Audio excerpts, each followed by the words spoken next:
আজ বলিউড ভাইজান সালমান খান ও গায়ক অভিজিৎ ভট্টাচার্যের দ্বন্দ্ব বেশ পুরনো। পাকিস্তানি শিল্পীদের সুযোগ দেন বলে সালমানের বিরুদ্ধে একসময় ক্ষোভ উগরে দিয়েছিলেন অভিজিৎ।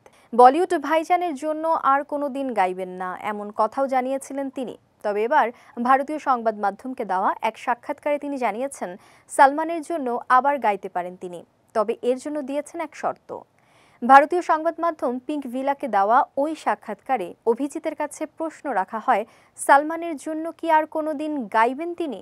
এমন প্রশ্নের জবাবে গায়ক জানান, সালমানের জন্য তিনি নিশ্চয়ই গাইবেন, যদি কিছু শর্ত মানা হয়। আর তা হলো, কোনো পাকিস্তানি শিল্পীকে বলিউডে ডেকে যেন ডাবিং করা না হয়। সালমান অভিনীত জুড়ওয়া সিনেমায় অভিজিৎ ভট্টাচার্য গিয়েছিলেন তান তানা তান গানটি। পরে সালমানের আর কোনো সিনেমায় গান করেননি এই গায়ক। পাকিস্তানি শিল্পীদের ভারতে কাজ করার সুযোগ দেন সালমান, আর এর জন্যই বলিউড ভাইজানের ওপর অভিজিতের ক্ষোভ জমতে থাকে।